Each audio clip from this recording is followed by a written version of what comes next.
Excelentísima señora comisaria, autoridades, señoras y señores, como presidente de Nueva Economía Forum tengo el placer de darles de nuevo la bienvenida al Foro España Internacional de Comercio, Inversión y Diplomacia que organizamos con la colaboración del Grupo Abertis. La presentación de este acto estaba previsto que la hiciera nuestra ministra de Fomento, doña Ana Pastor, que no puede hacerlo, y en su lugar lo hará don Julio Gómez Pomar, secretario de Estado de Infraestructuras, Transporte y Vivienda y presidente de ENAIDE.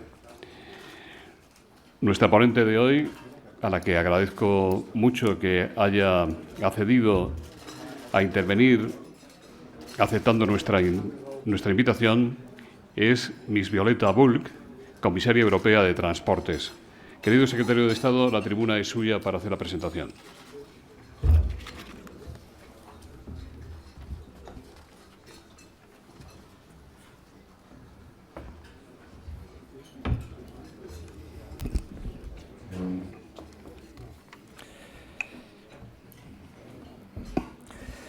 Señor presidente de Nueva Economía Forum, querido José Luis, director general de Abertis, autopistas, autoridades, señoras y señores, y por supuesto, querida comisaria europea de Transportes, Violeta Bulc.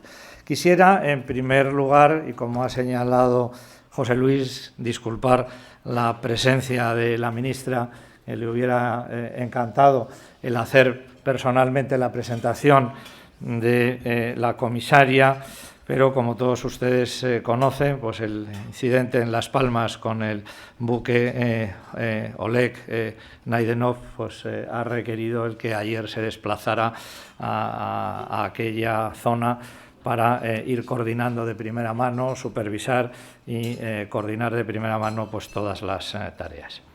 Bien, quiero decirles que para mí es todo un honor el poder presentar hoy aquí en Madrid a la comisaria europea de Transportes, Violeta Bulc. Si me permiten la expresión coloquial dentro del Ministerio de Fomento, la señora Bulc es nuestra comisaria. En Europa, los diferentes Estados miembros, con la Comisión Europea, hemos asumido un reto muy importante, el reto de trabajar juntos por unas infraestructuras de transporte al servicio del empleo, del crecimiento, de la inversión y de la competitividad. Por eso es necesario que sigamos trabajando todos coordinadamente y con empeño y determinación en línea con las directrices de la Comisión Europea en materia de movilidad y transporte. En primer lugar, trabajando por una red paneuropea integrada desde el punto de vista multimodal en infraestructuras ferroviarias, viarias, portuarias y aeronáuticas. Segura, eficiente, sostenible y al servicio tanto de ciudadanos como del desarrollo de las empresas. Y, en segundo lugar, por un sistema intermodal de transporte asequible y bien dimensionado, capaz de dar respuesta tanto a las necesidades de movilidad a lo largo de los grandes corredores transcontinentales como las necesidades multimodales de nodos logísticos. Y todo ello dando un papel principal a la investigación, al desarrollo, a la innovación y a la solidaridad interterritorial. Desde el punto de vista de la conectividad y dada la posición geoestratégica, España debe jugar un papel crucial como puente hacia América Latina, como puerta de entrada del continente africano y como plataforma logística del sur de Europa. Y por ello es tan importante, querida comisaria, contar con tu apoyo para poder dar el impulso definitivo a proyectos que consideramos estratégicos. Es el caso, por ejemplo, de la autopista del mar Vigo-Nantes, que ya está en marcha gracias al esfuerzo que se está haciendo entre las administraciones francesa y española y que esperamos presentar muy pronto a la Comisión Europea, confiados en conseguir el respaldo presupuestario necesario para llevarla a buen término. De los corredores que componen actualmente la red básica europea, Dos pasan por España, el corredor mediterráneo y el corredor atlántico, y ambos son para nosotros una prioridad. En España estamos agradecidos precisamente porque valoramos el esfuerzo hecho para disponer de unas infraestructuras y de un sistema de transporte como el que tenemos, que no hubiera sido posible, y es justo reconocerlo y agradecerlo, sin la ayuda europea. Quiero aquí agradecer también públicamente los muchos esfuerzos que en favor del progreso de nuestro país se está realizando por la Unión. El pasado 11 de marzo, la ministra anunciaba en Estrasburgo la presentación de solicitud de ayudas al mecanismo Conectar Europa. En total, el Ministerio de Fomento ha solicitado ayudas para financiar proyectos para el desarrollo de la red transeuropea de transporte por valor de más de 8.500 millones de euros. Señoras y señores, Europa es una prioridad para España y España también lo es sin duda para Europa. Hemos tenido el apoyo en los momentos más delicados de la crisis, hemos hecho los deberes y estamos haciendo las reformas estructurales que consideramos que debíamos acometer sin demora para salir adelante con solvencia. Afortunadamente, lo estamos logrando y estamos teniendo la recompensa por nuestro esfuerzo. El Fondo Monetario Internacional ha vuelto a revisar al alza las previsiones de crecimiento para España, con una previsión de crecimiento del PIB para el 2015 del 2,5%, para el 2006 del 2%. Querida comisaria, es para mí un placer y un privilegio poder presentarte hoy aquí en tu primera visita oficial a España desde tu nombramiento el pasado mes de noviembre. Te avala tu ilusión, el espíritu constructivo y la determinación con la que estás afrontando los retos, y también la sólida formación universitaria y experiencia profesional que posees. Para conocimiento de todos ustedes, tengo que decirles que la comisaria de Transportes de la Unión Europea es licenciada en Ciencias de la Computación e Informática por la Universidad de Ljubljana, es máster en Tecnologías de la Información por la Universidad Golden Gate de San Francisco y máster en Administración y Dirección de Empresas de la Escuela de Gerencia Bled de Eslovenia. Para terminar, me gustaría tener un recuerdo para Loyola de Palacio, que fue la primera española en ser vicepresidenta de la Comisión Europea, responsable de las relaciones con el Parlamento Europeo y comisaria también de Transportes y Energía. Ella marcó el camino de quienes han venido después a sucederla al frente de un puesto de tanta responsabilidad. Y ahora te corresponde a ti, querida comisaria, seguir en ese camino aprovechando tu bagaje, tu empuje y tu visión personal. Estoy convencido de que vas a escribir un capítulo brillante al frente de la Comisaría de Transportes. Tienes en España un país comprometido con el proyecto de la Unión Europea y en el equipo del Ministerio de Fomento, que encabeza la ministra, a unos colaboradores leales. Con todo mi afecto, reconocimiento y apoyo, les dejo a todos ustedes con la comisaria Violeta Bulc. Muchas gracias.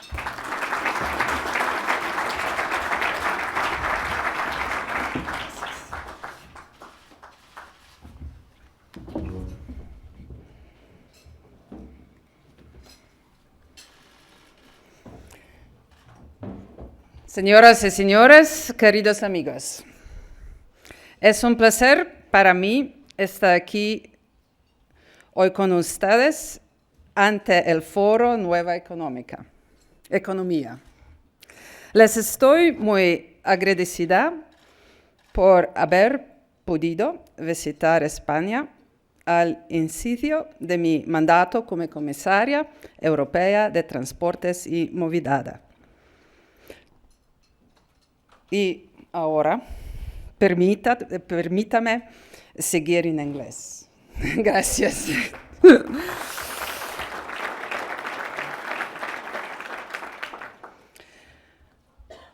Although we have to have many meetings in Brussels to address the core challenges Of course, those meetings are very important, but even more important is to come and meet you at your territory, to come and see you, to feel you, to be engaged with you, and to hear your serious challenges and daily challenges, actually, that can evolve in more strategic moves.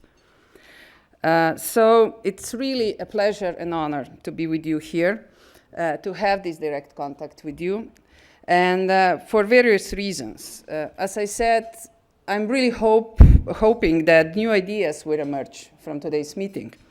I also hope that we will provide a time to reflect and to see what comes after, and of course to allow a space for an exchange of views. And this is what Europe is all about, is the networks of diversity, different views, different experiences that can foster a new innovative ideas, new innovative projects that can create value, not only for businesses, but for a society as a whole as well. And it's true that we are right now living in a world of constant changes. And I hope by now you all love it, because if you don't, we are probably in trouble. But this constant change brings dynamics, brings opportunities, and brings also all the time new openings. And I only can hope that we will see them, we will recognize them, and we will seize the moment. And I know that today, in my speech, I won't be able to address all of the important issues, as they were already pointed out by my colleagues that are facing today Europe, Spain, our personal space. But please don't hesitate later on when we have a chance for an open dialogue, and I will try to keep my speech a bit shorter just to give more space for that, to ask specific questions for the areas that you're interested in. Overall, what we need in this very dynamic and challenging world is to have a more systemic views on the challenges. There is no point of rushing and trying to make really fast decisions that could maybe be just short, can deliver only short results. What we need to be wise enough is that we really try to find sustainable, long-term, effective solutions that can actually provide some safe space for businesses to develop, for individuals to actually develop their personal lives. And this is something that this new Commission is really aiming for. We try to attack the challenges, but we try to attack them and address them in a very systemic way, with the big picture in mind, understanding the inter-exchanges that are happening, the codependencies between different areas, and especially that we can have a time to think about consequences, which of course are the most important part of every action. And you can tell sometimes we do moves a bit too fast, we jump too fast, and then we don't know how to deal with the situation that appears. And especially in transport, that is so essential. Because not only to push for infrastructure, which is of course the major step, but we also need to know how we're going to utilize it. Yeah? We need to know what kind of services, value-added services we're going to develop on it, how we're going to serve social development, how we're going to serve economical development with it. And this sometimes we're challenged by this fact. So hand in hand, infrastructure plus services plus social and business consequences is something that we should have in mind all the time when we make decisions. And this is something we're really trying to achieve also with the political commission that is now in Brussels. We really cooperate well with commissioners among each other and try to really complement and build on each other's directions, visions, and actions. And Energy Union is a good example of that. A digital agenda will be a next big step. The Capital Union will be the next big step. And many other horizontal projects that are now emerging out of the necessity for Europe to keep competitive edge in the global economy. And this is what really has challenged us, Europe. And I dare to believe that that challenged Spain as well. Crisis appears when we ran out of ideas how to seize the opportunities. We don't see the right opportunities anymore.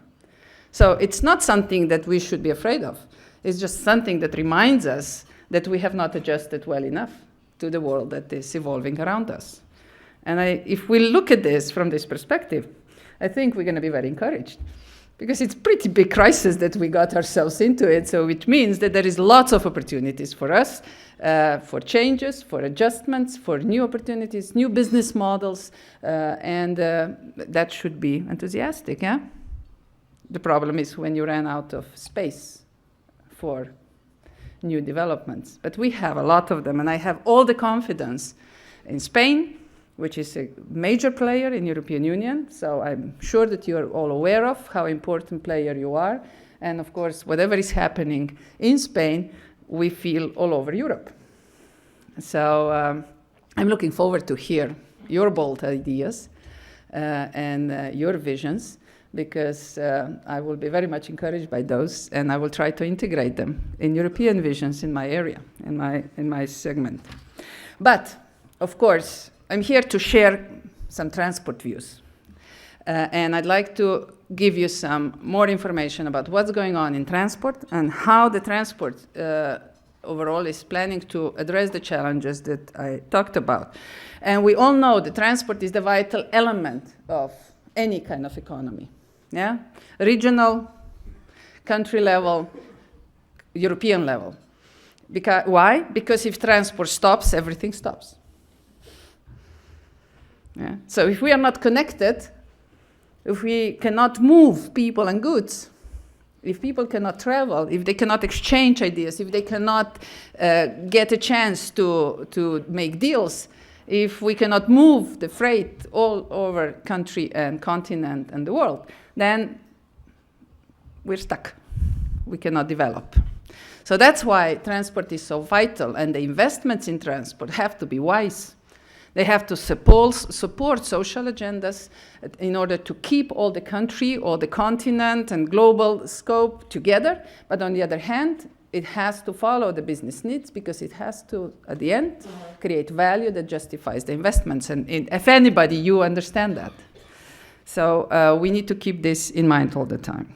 But saying that, I'm fully aware that investments are the key issue here. Yeah? Anything related to transport goes through the investment challenge. And I can really say that we've done some incredible moves. I'm not going to claim the glory for that, because incredible work has been done by previous commission. When they designed the TEN-T network, when they defined the 9 core European corridors, which 2 of them Spain is part of, and those 9 corridors, they are aiming to bring Europe together, to help to enable single transport area, which is the core enabler of a single European market. And I'm fully aware of that, and I'm sure you are as well. So if that will help that Europe can start acting together and can really move goods and services around Europe in a seamless way. Yeah? And that's why we, of course, started to issue also the financial mechanism called CEF mechanism. And the first call for CEF mechanism has finished on the March 3rd. And I can tell you that we have an enormous amount of projects that were submitted. We're talking about 700 projects, all from entire Europe, and we will be able to distribute 11.9 billion euros after June's evaluations. And right now we have 3 times oversubscription for this money, which gives a very strong message. Yeah, Europe needs infrastructure projects, and infrastructure projects mean jobs, employment opportunities, innovation, global expansion. So I hope we will keep the dialogue open and together make wise decisions for the future investments as well. There is an estimate, which is, even for me, was quite shocking, of the need for 1.3 trillion euros to satisfy the needs of the investments in infrastructure. Yeah? We are quite far away from that. As I said, we have 11.9 billion that we can share today. Altogether, there is 26 billion euros that is allocated to transport investments for the next few years. So we're looking for new financial mechanisms, and that's why I, as a commissioner, and the whole transport sector is looking forward to this new fund, which is called European Strategic Investment Fund, or known under the name of Juncker's Fund, which is the first time. And here I'd like to invite you. Come on board. Help us to shape up this, the way that it's going to really work and deliver.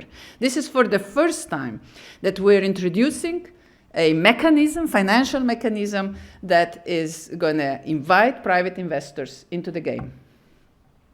Yeah?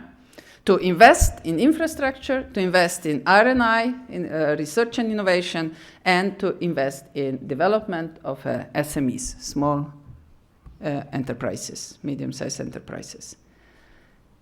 And why is this tool so important for transport?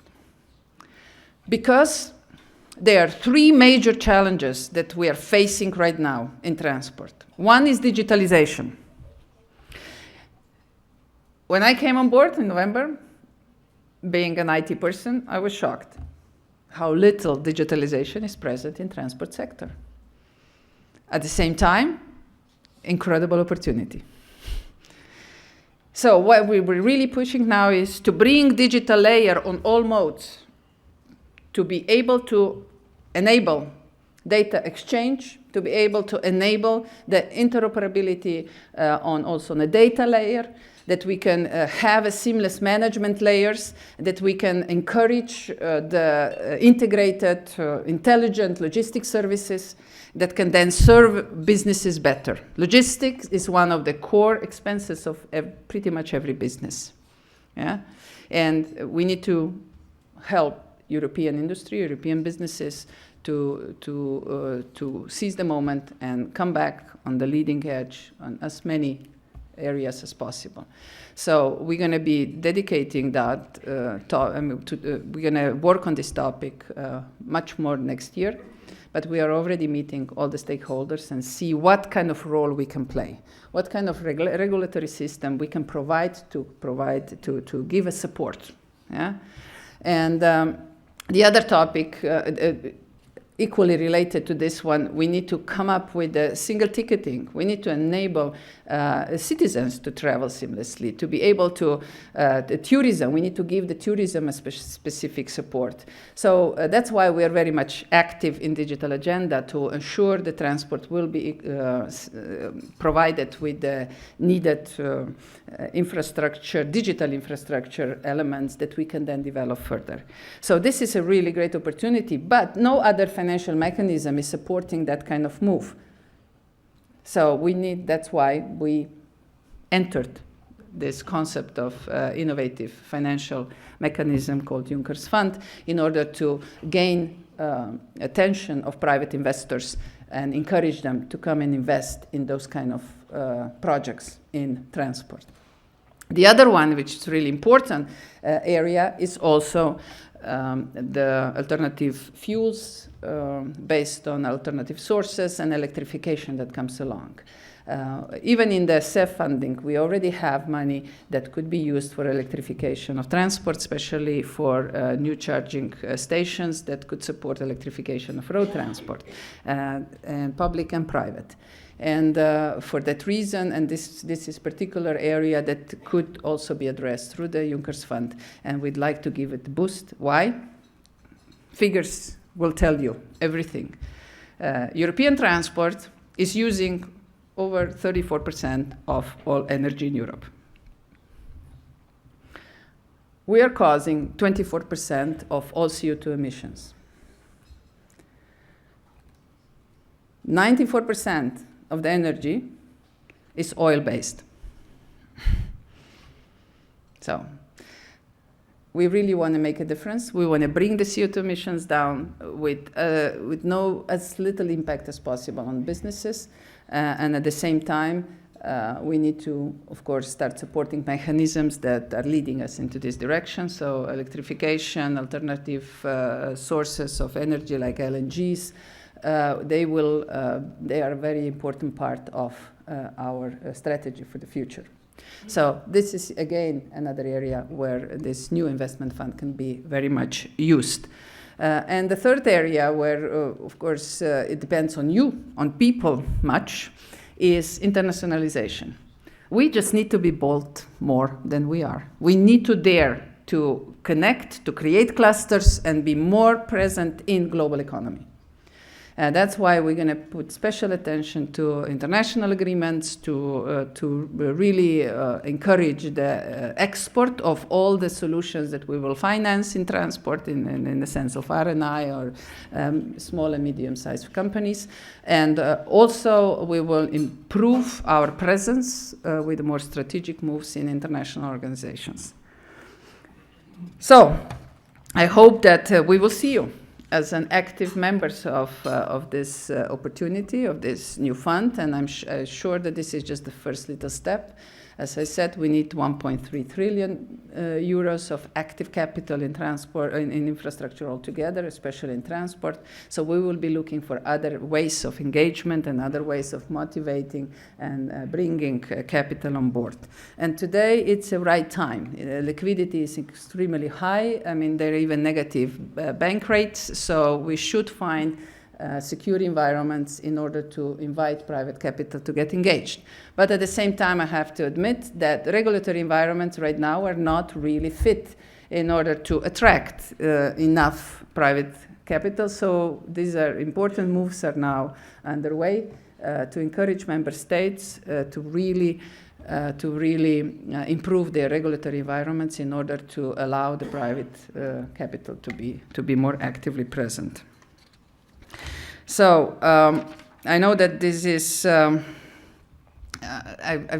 actually used quite a lot of my time already, maybe even too much, but I would like to encourage you also to think in terms of mobility and cities.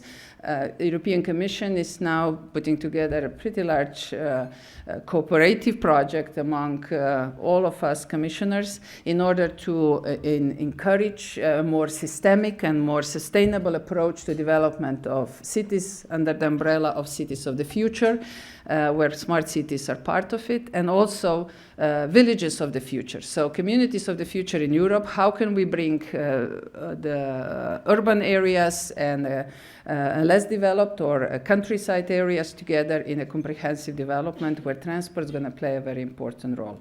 Not only as far as of managing good connectivity, managing environmental issues and congestion issues, but also to be part of the broader thinking together with social innovation and business innovation to basically be part of the leading strategies that will ensure that Europe stays competitive, keeps the high social standards, and of course provides a good standard of living, which we all love, and it's worth fighting for. So let this be enough for the time being. I'm very much looking forward to your questions and to your suggestions and initiatives. Allow me at the end only to invite you and ask you for a support in a sense of never give up, be positive, engage people, love each other, and just love success, and don't be afraid of it. Muchas gracias.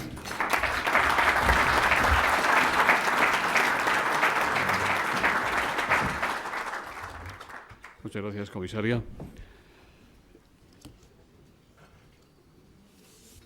Constantino Pardiñas le pregunta ¿cómo valora usted, desde la perspectiva de la Comisión Europea, el desastre del hundimiento de la embarcación rusa en la costa de las Islas Canarias, si no cree que falta una normativa europea y medios suficientes arbitrados por la Comisión para prevenir este tipo de tragedias y dar capacidad de reacción a los Estados miembros?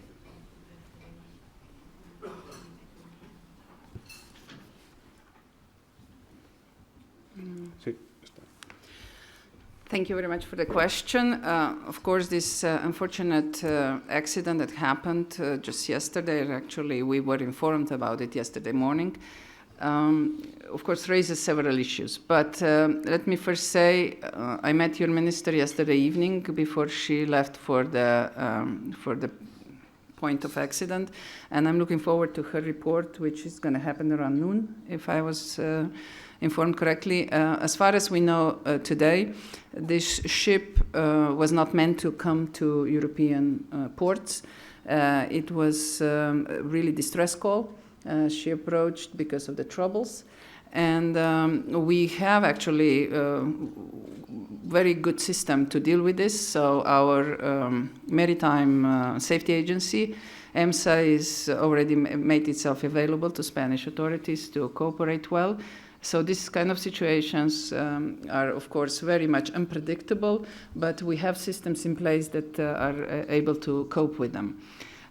But it's hard for me to say anything more because, as I said, we're looking forward to a full report from the place of accident, and then I'll be able to comment more. But as far as I am informed to this point, is that the situation is well under control. Luckily, the winds are blowing away from the coast, so there is no immediate danger for the coastlines, and the rest, hopefully, we will learn about around noon. José María Quijano le pregunta, señora comisaria, ¿qué opina la Comisión sobre las recientes regulaciones de países como Alemania y Francia sobre la obligatoriedad de un salario mínimo para los conductores profesionales de transporte por carretera que transitan por esos países? Necesitamos menos restricciones y más seguridad jurídica, dice José María Quijano.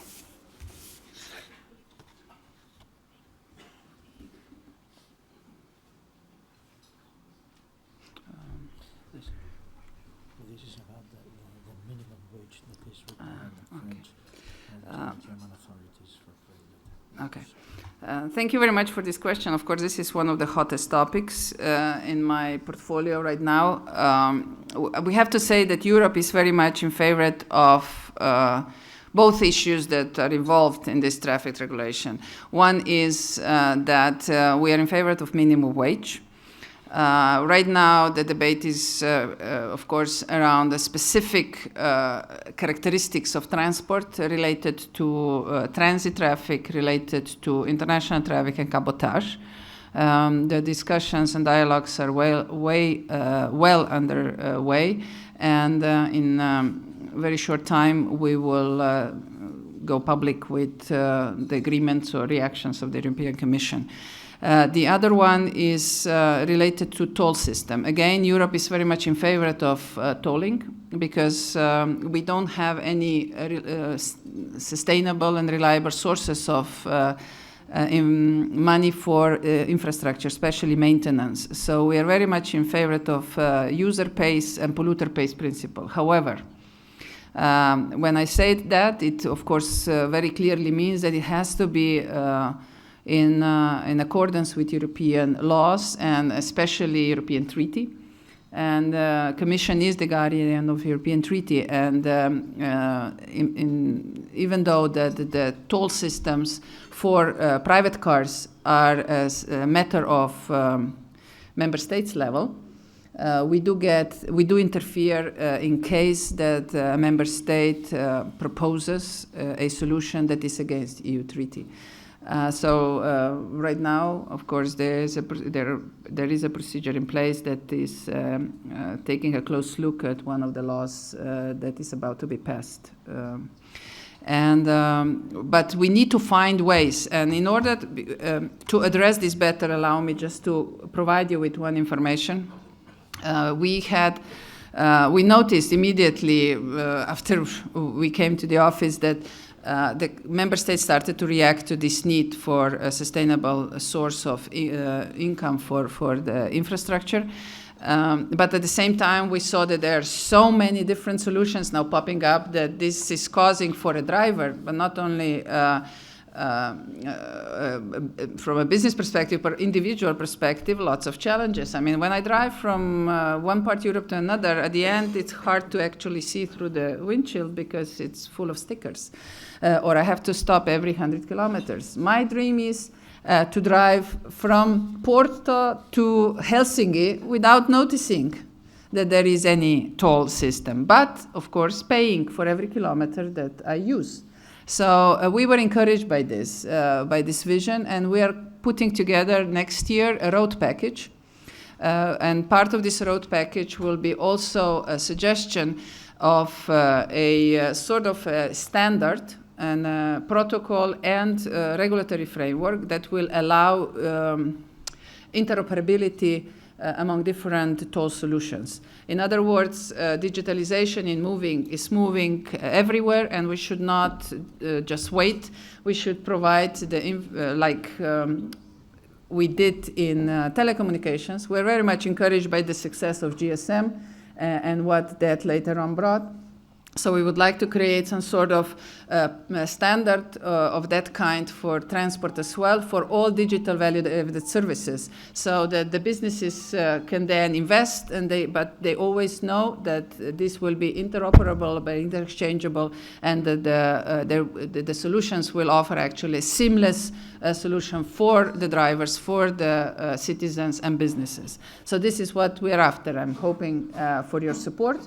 And we're going to open public consultation on this whole package, road package, at the end of June, and for stakeholders. And please come on board, discuss that with us, and hopefully we will come up with a really good solution that everybody will benefit from.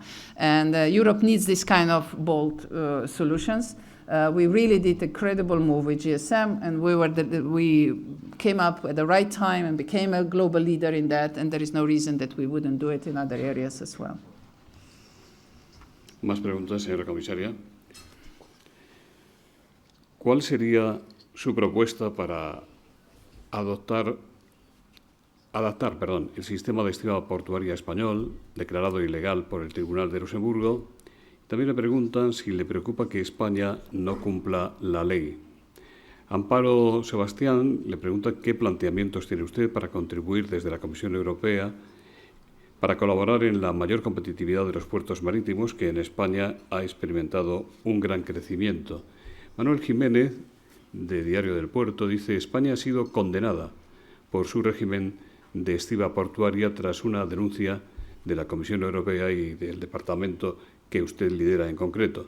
Tras la condena, ¿cómo tiene a su juicio España que reformar el régimen de estiva? ¿Qué tenemos que hacer? Guilty of what? ¿Perdón? Spain was accused of being guilty of what? It's related with both workers that have a European Court regarding the protection system of workers and pool of workers.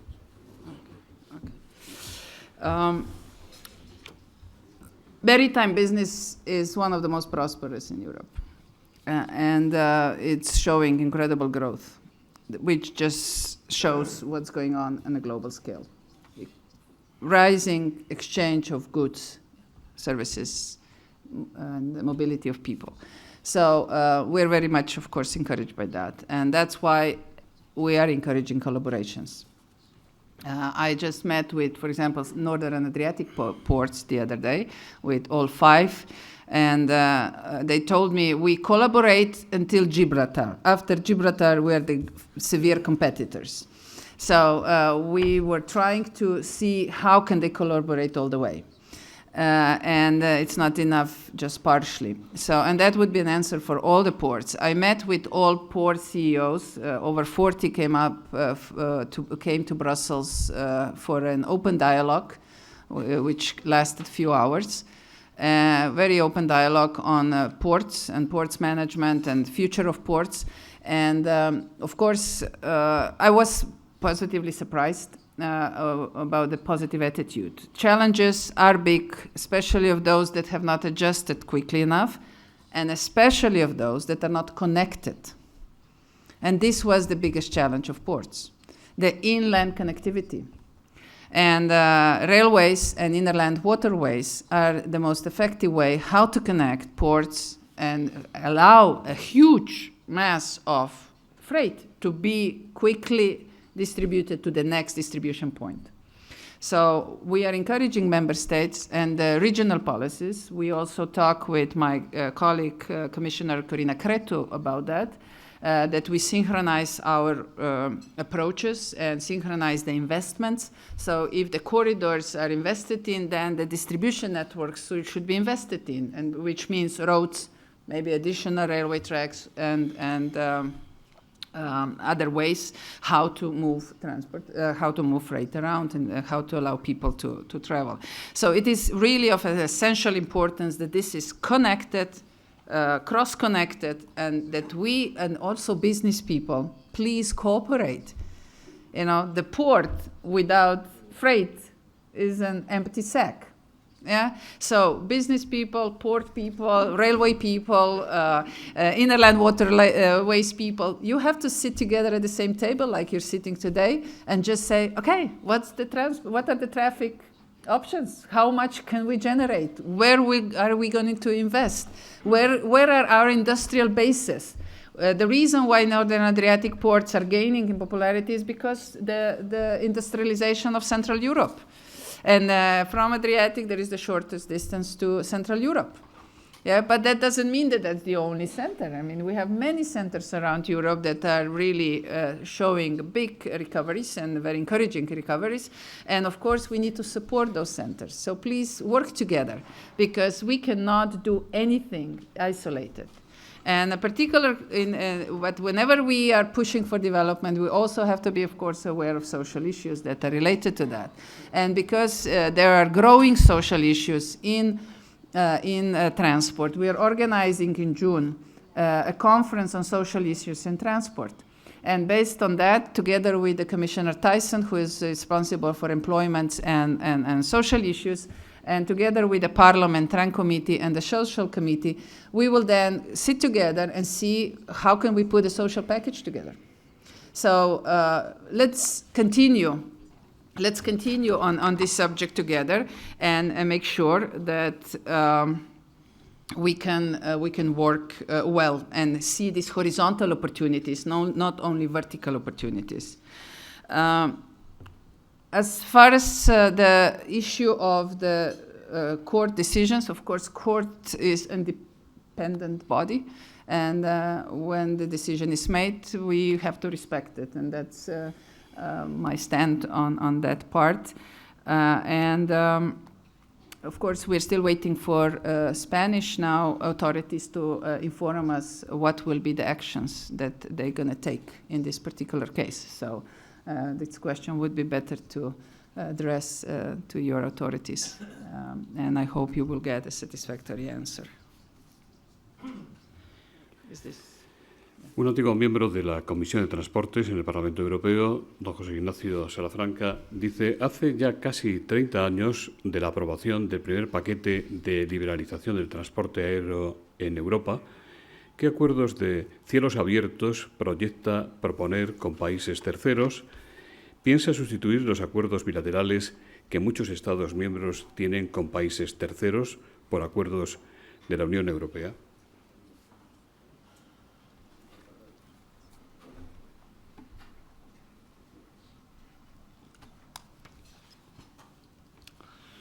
Thank you for the question. This is it is a year of aviation. We immediately recognize aviation has been very severely hit by competitiveness, and there has never been a European strategy on aviation written so far. So this year is the year of aviation. We are preparing aviation package, which we will submit to Commission for the confirmation in fall. Right now, it's an open call, or actually consultation on aviation issues, and it will be closed by June 12th. So after we close this one, we open then the road one. So please come on board. We're inviting all stakeholders that are interested in aviation to come on board. This time it will not be only about aviation aviation service providers, but it's going to be about airports, it's going to be about general aviation, it's going to be about drones, and it's also going to be, the package will also include the revision of our aviation agency regulation and regulatory framework, because as you probably have heard, Commission is really much pushing for refit of all regulatory frameworks to see which are still serving the purpose, which are obsolete, and where we need maybe new ones. So I'm inviting you, please come on board. Submit your proposals. We will take a very close look at them and come up with an official report of this consultation period. Everything is going to be all the time available to public. And based on that, we will then shape up the content of the aviation strategy. As far as it's about agreements, aviation strategy, besides all these particular content drivers that I already mentioned, it will have, of course, a special topic on aviation agreements. As you know, probably that we cannot just come up with an idea and start making agreements. We have to go to the council and ask for the mandate, and it's quite a important but very professional process that needs lots of additional information. And once we get a mandate from the council, which means that the member states all agree that that they want one European agreement, then we can proceed. And yes, we are very much in favor of that. We would like to proceed our wishes, and what our proposal will be to proceed with the agreements with China, to finish the one with Brazil, Turkey, with Gulf countries, with Ukraine, with Armenia. And I'm not going to say publicly what is the biggest obstacle to achieve this goal, but you probably are very much aware that one particular diplomatic issue is holding back the entire aviation package. And I really, really, really want to ask all diplomats, because this is beyond my portfolio, to help us to find a way out, because the whole Europe is trapped right now into this sort of freezing position on aviation until this particular diplomatic issue that Spain is also involved in is resolved. But I count on diplomatic wisdom that will be solved soon.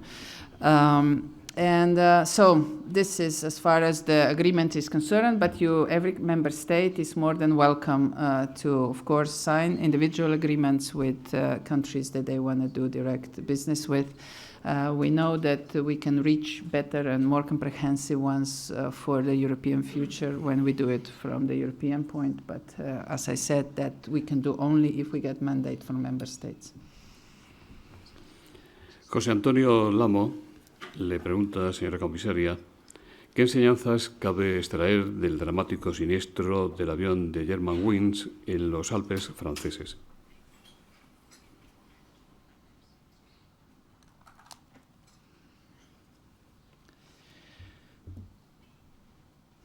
This very unfortunate accident, of course, it's really hard to speak in this kind of bold terms when so many lives have been affected and so soon after the accident.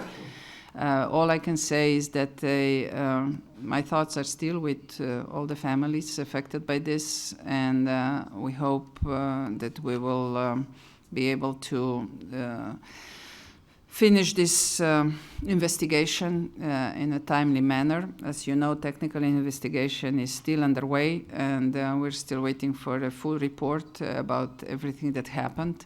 And until then, I'd rather not comment too much, but it is true that we, unfortunately, every accident, it's also a wake-up call, and it reminds us of things that we might do more or better.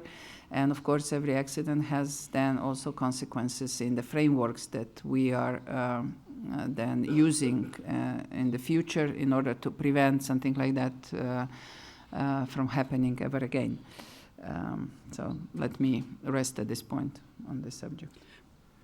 ¿Cómo ve usted, comisaria, el proceso de aprobación del cuarto paquete ferroviario, por lo menos de su parte técnica? También le preguntan qué valoración hace usted de los proyectos del Gobierno de España para liberalizar el transporte ferroviario tanto de mercancías como de viajeros y, en particular, de la alta velocidad.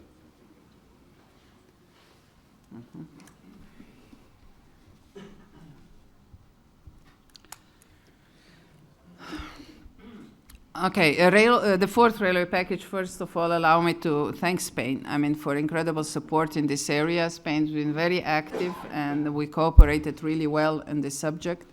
Of course, we need more dynamics in the rail mode. Rail has been quite, how shall I say, forgotten in the past. Not enough investments, not enough modernization was put into the rail, and especially because rail represents a very good mode, as I said, to bring, first of all, CO2 emissions down, to connect for larger quantities of freight, the most important points like ports and industrial bases, and also to move people around in a very effective manner. The youth loves trains, but we keep hearing from them all the time complaints that there is not enough available, and even the night trains are now going out of business. So I think it's in order to bring this mode back on a competitive edge with all other modes, it's fair to invest a bit more into it. That's why the CEF mechanism is actually favoring a bit railway investments, especially offering between 40 up to 85% of co-investments on the particular rail directions. As far as the fourth railway package is concerned, it's a big fight. I will be honest with you. I mean, it's not an easy task to lead. It has two pillars. It has technical pillar and it has a business pillar. Of course, I could get approval from all member states immediately on the technical pillar. They all agree on that. It's well underway. But we had several challenges with the political pillar because, of course, it's a seamless management layer involved. You know how important that management layer is in order to coordinate the trains also across the border. We want to have a unified deployment of the ERMTS systems. And here again, Spain is really the leading country, and I have to compliment you on that. But it's not enough, just Spain. We need to bring all other member states on board, that our trains can really travel seamlessly with one screen in the front cabin. Right now, there are 2, 3, 4, 5 screens in front, depends how far the train goes. And this is really hard to then to manage, to follow. So yes, this is one important move. So it's the seamless layer of data management. The other important move is that we allow competition. You know, and I've been asked already today in the morning TV sort of appearance about the capacity utilization of Spanish railways. And it's not, and if this was smart to invest in the infrastructure, it's not about being smart to invest in infrastructure. Infrastructure is needed, but it has to be upgraded with services and businesses, yeah? So we need infrastructure, but itself, of course, is just a monument to an era. But if we can utilize it, if we can really bring life to it, and that's what is needed. We need intelligence, we need knowledge, we need services, we need people to get engaged with what we invest in infrastructure. So in that case, for that reason, the fourth railway package, political business pillar, if I can call it, is very important, and that's why we're fighting to bring both of them together. That we allow competition, that we especially that we allow. Or actually not allow, that we can request a separate accounting systems for infrastructure and for services, that there is no subsidies between these two, yeah? And this is the core need and the core message. And as I said, I was very encouraged by the trialogue that happened a month ago. So we got much bigger needed support from this trialogue. So this comprehensive fourth railway package is now well underway, and we hope it's going to pass all the necessary steps by June, that we can get technical pillar accepted and general approach on a political pillar as well. So that is very important for Europe, for European competitiveness, for European interconnectivity. And I hope that Spain will continue supporting us on this manner, and that we can actually be happy at the end and proceed further in modernization of a railway mode as well. Comisaria Bulc, Luisa Santos le pregunta qué opina de la excepcional acogida de la salida a bolsa. High speeds. Okay. Le repito, ¿qué opina usted, comisaria, de la excepcional acogida de la salida a bolsa de la compañía estatal española de gestión de aeropuertos, AENA? En su opinión, ¿cuál es el mejor modelo de gestión de los aeropuertos? ¿Totalmente privados, totalmente públicos o mixtos? Y si cree que hay una tendencia privatizadora de la gestión de aeropuertos en los diferentes Estados miembros de la Unión Europea.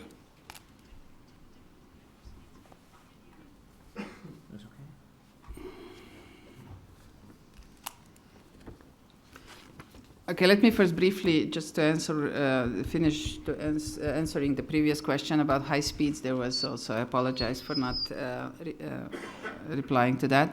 I think Spain did an incredible job in that. High speed, you're leading now in Europe in high speed networks. You're second in the world. But again, what we want to do in corridors, we want to enable all corridors to have high speeds, and the lower limit for corridors, European corridors, is 160 kilometers per hour on the railway. So this is, we'd like to achieve that by 2022, 23.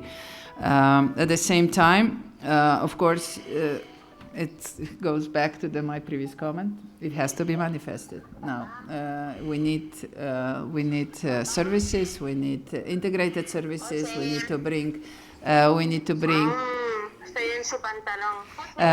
to bring on board freight. I have to say that Spain has only over 4% of freight business present. So please. This is a good opportunity for Spain, comparing to other member states, which is in average above 18%. So there is a pretty big gap, especially considering how advanced your networks are. Nobody else has such an advanced one. So, okay, but let me move now to the airports. You ask, what is better, private or state-owned, or people-owned, or community-owned? There is no right answer. The right ownership is the one that works. Yes. So I'm not going to even try to speculate which one is better in Spain, because I don't know the conditions of the mentality of people here well enough. The core message in all infrastructure projects is, do they have a business model? Do they have a social model associated with it? And what is that social or business model? And I think we are now very much challenged by that, by innovative business modeling, innovative social modeling. We're talking more and more about social innovation. So airports are playing an important role in regional development. We are aware of that. In this aviation strategy, regional ports will be addressed.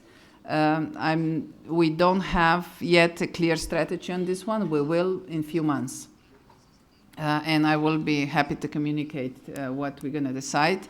You know that there is a serious challenge with regional airports in some cases because they cannot sustain themselves. And of course, we need to have a good debate also on state aid related to that.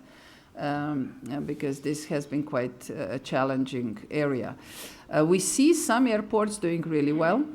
I don't want to make any specific comments here, but we see that a good cooperation between airlines and airports is certainly the way to go.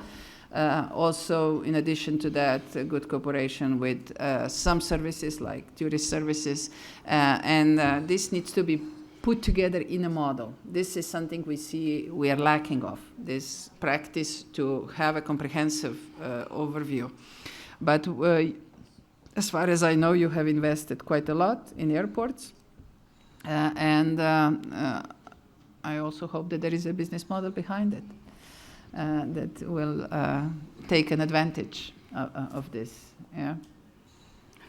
Concepción Ardura le pregunta si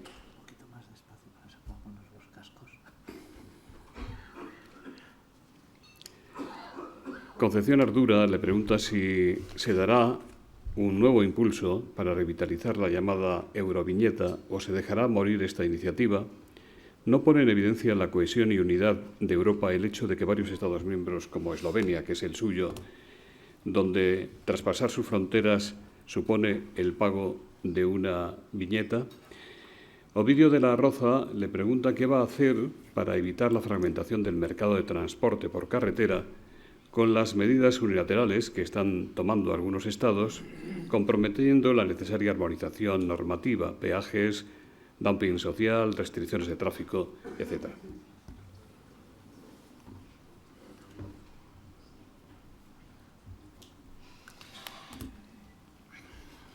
Since we are slowly running out of time, I would just try to enhance a little bit my answer that I already gave regarding this topic before. You asked about Eurovignette initiative. As I mentioned,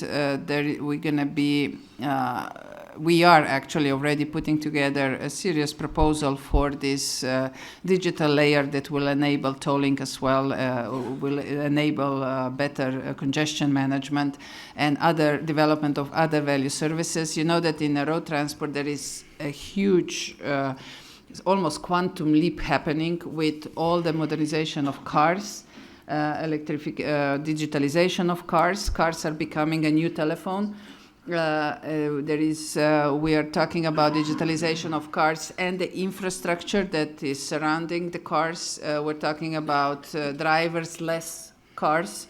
So in the next 10 years, we're going to see quite some development and changes in road transport as far as the private vehicles is concerned. We see that the new generation is coming that actually doesn't want to own the car anymore. So we are more and more now looking at the concepts of shared economy.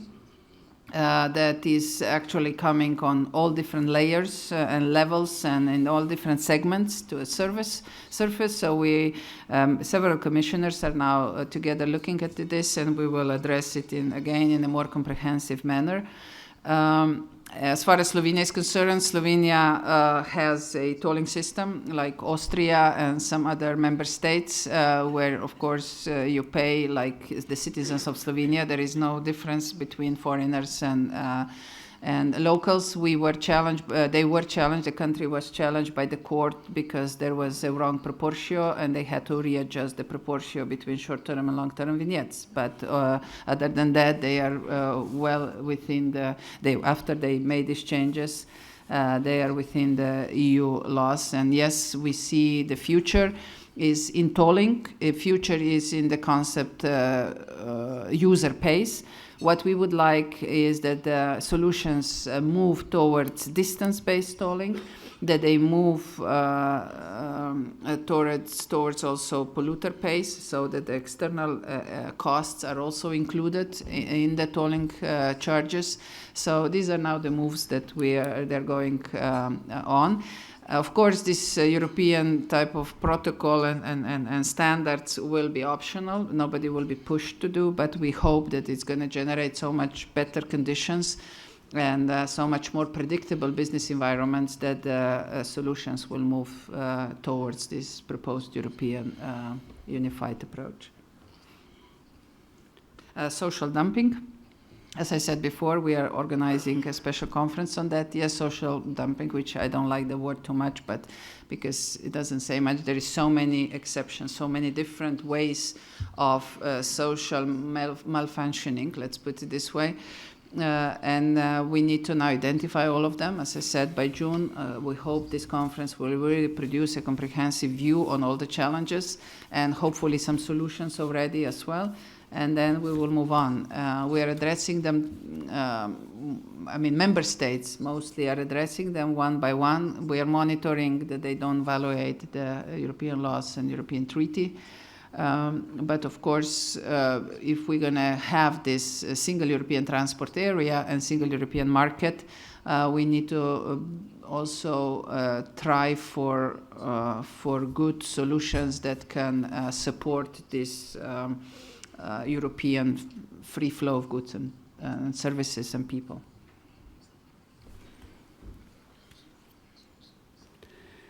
La última pregunta la hace Carlos Sánchez, de Transporte 21. Dice, ha dicho usted que se han presentado 700 proyectos para toda Europa en el programa de financiación CEP.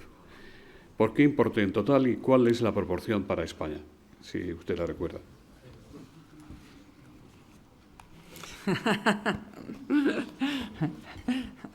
That's a very tricky question. No, of course, there has no decision been made yet which project will be supported. We will know that by the end of June. We have a big TEN-T conference in Riga, and that's where we're going to hopefully have some preliminary outcomes already known. And then by the end of June, beginning of July, we hope to announce those that are legitimate in the first round for these funds. So at this point, I don't even want to know. I don't want to be involved. I cannot be involved in the process. These are independent, multi-level approach to evaluation. So more individual experts are evaluating the same project. Then these evaluations are brought together. And then the ranking of the projects is then made. So only after all this is done, I as a commissioner see the results. So I don't see anything in between, and I don't interfere with anything that is going on, because that would be a big violation of rules. And of course, it has to be independent and very professional evaluation of the projects that were submitted. Muchas gracias. En nombre de Abertis, don Antonio Español, director general de la División de Autopistas en España, va a despedir el acto como entidad que hace posible este foro. Muchas gracias, comisaria, secretario de Estado. Sinceramente, creo que nos tenemos que felicitar hoy por esta excelente sesión del Foro España Internacional. Hemos podido corroborar que estamos en las mejores manos con dos altos responsables a nivel europeo y a nivel español de un sector, el de las infraestructuras de transporte, que es básico para el desarrollo de la sociedad en que vivimos. Digo que estamos en las mejores manos porque hemos podido constatar durante la exposición la fuerza, la responsabilidad y la determinación con los que la Comisaría Europea ha tratado y ha enfocado esta cuestión.